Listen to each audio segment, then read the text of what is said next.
Ini ada dua, dilihat dari kualitas permasalahan, kemudian dari konseptualisasi yang terkait dengan teori dan verifikasi. Verifikasi itu pengujian.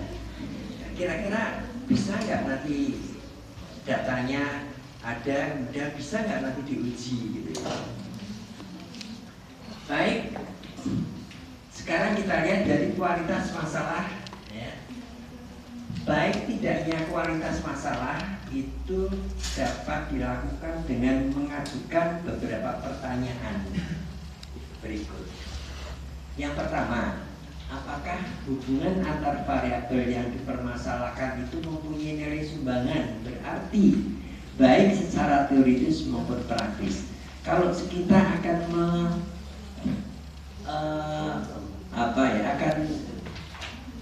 akan menyajikan masalah ini untuk diteliti, kira-kira memberikan sumbangan nggak kepada baik teoritis maupun praktis. Misalnya begini, saya akan meneliti hubungan antara tingkat pendidikan orang tua dengan hasil belajar anak. Bisa kan? Bisa. Kemudian diteliti, sudah waktu biayanya udah banyak kan, karena harus kumpulkan menyebar angket supaya kita tahu kalau si anak ini tingkat pendidikan ayahnya gimana gitu kan. Nah kemudian dan ternyata ada hubungan. Tapi kira-kira itu bisa memberikan sumbangan berarti enggak? Nah nanti susahnya itu sarannya kan, karena ada hubungan ya. Berarti kalau tingkat pendidikan ayah itu rendah, hasil belajarnya rendah. Kalau ini tinggi, sarannya gimana? Oh supaya nanti anaknya itu hasil belajarnya tinggi, bapaknya suruh sekolah lagi. Ya kan tidak bermanfaat kan itu. Nah sebaiknya kalau cari masalah ini jangan seperti itu. Yang kira-kira nantinya penelitian Anda itu punya manfaat baik secara teoritis maupun praktis. Itu maksudnya ya. Oke. Apakah hubungan antar variabel itu benar-benar merupakan masalah yang real yang dirasakan atau dipaksakan? Ya. Diangkat masalah baik dilihat dari teoritis ya. Sebetulnya itu masalah yang diteliti itu memang real atau memang dipaksakan. Nah ini yang kadang-kadang karena untuk mencari masalah real susah, akhirnya mencari yang ada dipaksakan. Nah ini tidak akan membuat atau menjadikan kepuasan buat Anda. Ya. Jadi carilah masalah yang memang betul-betul ada, jangan yang dipaksakan. Kemudian apakah masalah yang diteliti benar-benar sesuai sesuatu yang baru ataukah sekedar pengulangan dari peneliti sebelumnya atau dari penelitian di tempat lain? Nah ini yang sering terjadi. Saya sering, makanya di program studi kami itu selalu ada catatan penelitian yang terdahulu, sehingga pada mahasiswa baru itu bisa kita cek ya. Nah, karena ada kemungkinan sama ya.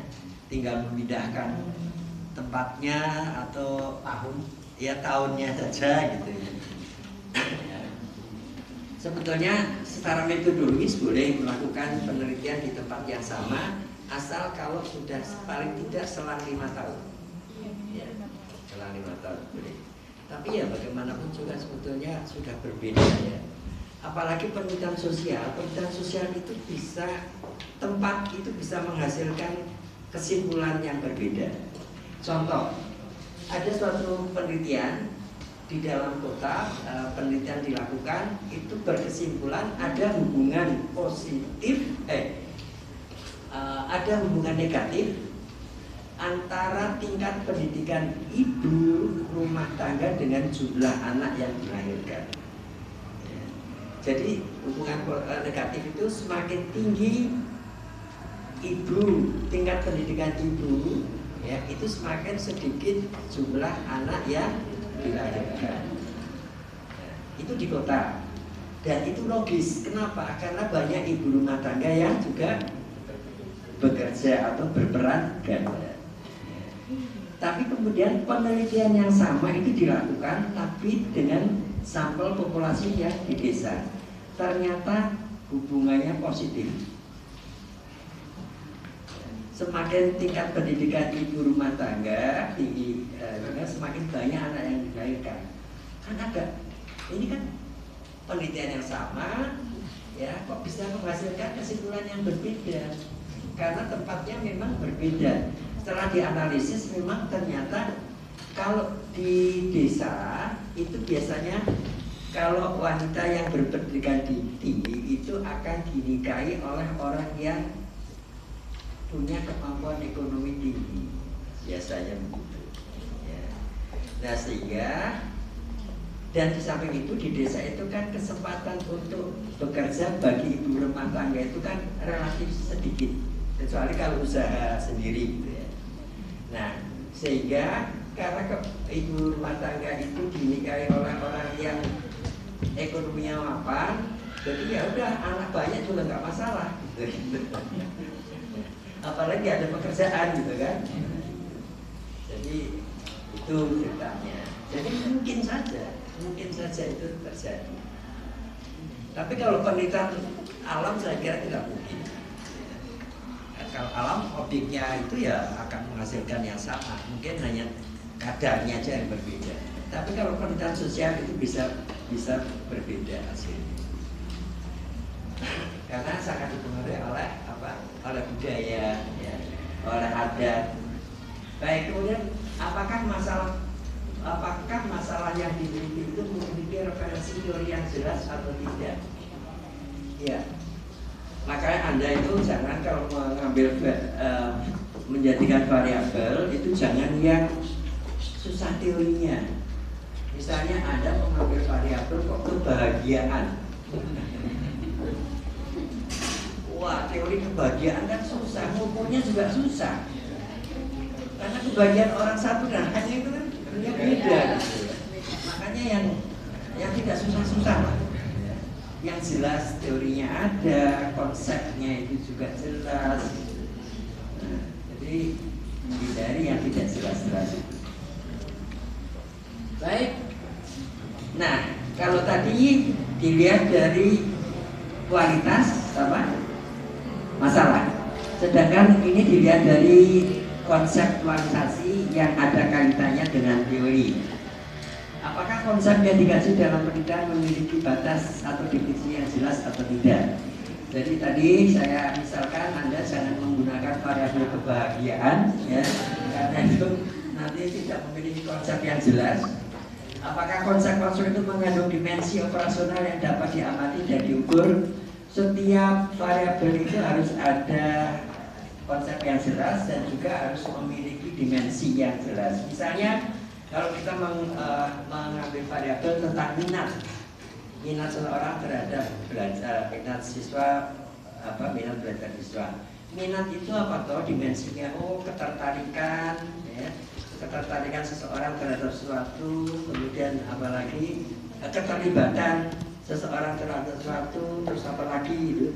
Nanti dari ketertarikan keterlibatan itu nanti jadikan indikator-indikator. Ya, nah dari indikator inilah yang nantinya akan digunakan sebagai apa? Untuk membuat instrumen atau angket kalau yang Anda buat itu. Nah, jadi harus jelas. Kemudian apakah konsep-konsep itu mengandung dimensi atau tidak? Apakah cukup jelas atau tidak gambaran formulasi hipotesis yang akan diuji? Jadi nanti itu kan nanti yang harus dirumuskan dalam hipotesis, ya. Nah itu apakah bisa atau tidak?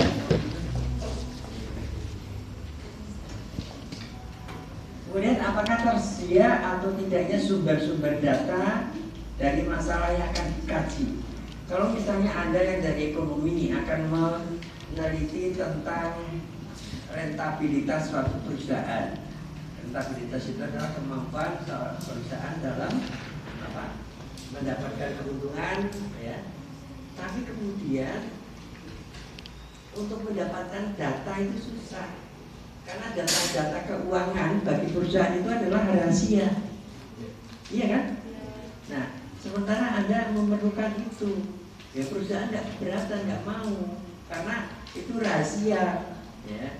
Nah, berarti Anda kan nggak bisa itu mendapatkan data itu. Akhirnya Anda nggak bisa melakukan penelitian itu, gitu loh. Ya, jadi harus dipikirkan juga. Kira-kira kalau saya melakukan penelitian ini, datanya bisa nggak diambil? Itu harus diperhitungkan, dipikirkan jauh-jauh, supaya nanti Anda sudah mengorbankan, sudah membuat proposal, sudah konsultasi, pada saat yang ambil data nggak bisa. Anda berarti kan nanti harus ganti lagi, mulai dari awal lagi. Oke. Kemudian apakah cukup jelas atau tidak cara pengukuran? Nah, penelitian itu kan harus ada data tuh, ya. Nah, data itu bagaimana ngambil? Mengambil data itu kan harus menggunakan apa? Alat untuk mendapatkan data, kan? Alat untuk mendapatkan data itu yang disebut sebagai instrumen. Ya. Nah, kira-kira membuat instrumen atau alat pengumpulan datanya itu mudah apa enggak? Ya. Kalau susah ya, ya sebaiknya cari yang mudah lagi aja. Tapi sebetulnya sih sekarang nggak ada masalah ya, karena sekarang ada itu kan ada tempat yang ada itu bisa tanya dalam 24 jam apa? Google. Iya, itu. Wah, itu sangat luar biasa itu. Ya. Itulah makanya saya ya terutama itu ya, termasuk Bapak Ibu ini tidak mungkin akan tidak berusaha untuk selalu beraktualisasi, ya. Karena kalau misalnya kami sebagai dosen terus tidak pernah mencari, ya, tidak pernah searching gitu, sementara Anda itu rajin, akhirnya Anda lebih pintar dari saya, iya kan? Itulah. Nah, makanya sebetulnya ke kuliah itu, makanya Anda kan namanya mahasiswa bukan siswa, kan? Apa beda? Bedanya itu di samping juga predikat atau sebutan, itu juga konsekuensinya juga berbeda. Kalau dulu mahasiswa datang ke kelas itu masih kosong, blank gitu, mendengarkan guru. Kalau sudah mahal itu harusnya enggak. Mahasiswa datang ke kampus ini sudah punya pengetahuan, sehingga di kampus ini banyak diskusinya, harusnya begitu. Jadi dosen itu sebagai fasilitator untuk diskusi, begitu, idealnya begitu. Kalau misalnya ini selama ini belum, mudah-mudahan nanti akan ya. Ada itu kan setiap bulan, setiap minggu berapa SKS? Setiap minggu. Satu semester berapa SKS? 23. Satu SKS itu berapa? Berapa waktu yang untuk belajar? 50 tatap muka. Jadi sebetulnya satu SKS itu 150 menit. 50 menit tatap muka, 50 menit tugas mandiri, 50 menit tugas terstruktur. Jadi kalau Anda itu mengambil 20 SKS saja, berarti 150 kali 20 berapa? 3.000 kan? 30 menit, 3.000 menit per minggu. Berapa itu? Itu sebetulnya Anda itu nggak bisa santai-santai kalau mau konsekuen dengan SKS. Nah, sekarang Anda bercermin, Anda ini selama dalam 24 jam itu itu untuk belajar berapa jam. Kalau Anda sebagai mahasiswa, ya itu kan harusnya ya banyak porsi jam yang harus dimanfaatkan untuk belajar kan. Nah itulah. Baik.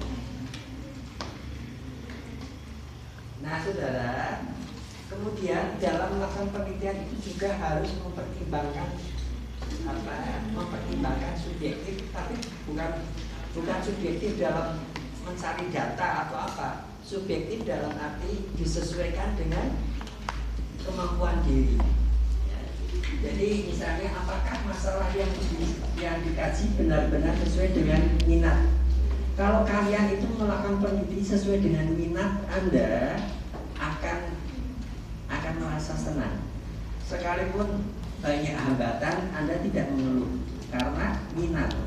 Ya kan? Ya Anda itu kalau senang kan apapun dilakukan kan.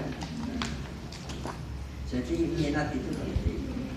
Jadi makanya saya sama teman-teman dosen di sana, saya selalu menyarankan kalau membimbing mahasiswa itu jangan maunya kita. Oh kamu jangan penelitian itu ini aja, karena belum tentu mahasiswa itu minat. Nah kalau mahasiswa tidak minat itu kan ada kendala, udah males. Jadi itu penting ya, minat itu penting.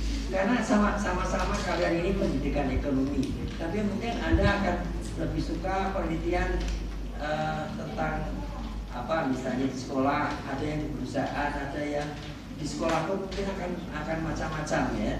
Nah itu. Kemudian masalah yang dikaji tersebut sesuai dengan keahlian atau spesialisasi peneliti. Ya, Anda mungkin di antara Anda itu ada yang lebih suka dengan akuntansi, lebih suka dengan kewirausahaan, lebih suka dengan ekonomi pun nanti ada yang suka makro, ada yang mikro, ada yang pembangunan dan sebagainya. Nah ini nanti Anda itu kira-kira memiliki di samping minat, biasanya minat itu terkait dengan ini ya, keahlian. Apakah perbendaharaan teoritis tentang masalah yang dikaji dimiliki secara memadai ya? Ya. Jadi pengetahuan Anda untuk mengkaji masalah ya, penelitian itu kira-kira memadai atau tidak? Kemudian apakah cukup? Apakah waktu, tenaga dan biaya yang digunakan untuk melakukan penelitian terjangkau atau tidak? Ya, jadi semuanya ini harus dipertimbangkan.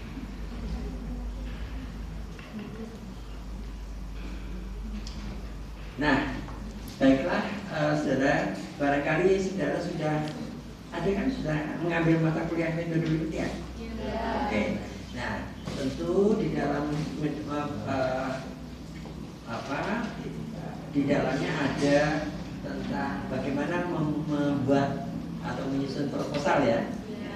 Dan di dalam proposal, di dalam karya ilmiah khususnya untuk skripsi ya, atau tesis atau disertasi, penulisan karya ilmiah di perguruan tinggi pada umumnya formatnya demikian pada umumnya. Mungkin ada yang ditambah lagi dengan scope ya, boleh ya, tapi yang substansinya adalah ini. Ada juga yang tidak pakai identifikasi masalah ya, tapi langsung misalnya rumusan masalah itu juga ada ya. Nah, tapi pada umumnya adalah seperti itu. Nah, di bab 1 itu paling tidak ada 6 subbab ya. Yang pertama latar belakang masalah, identifikasi masalah,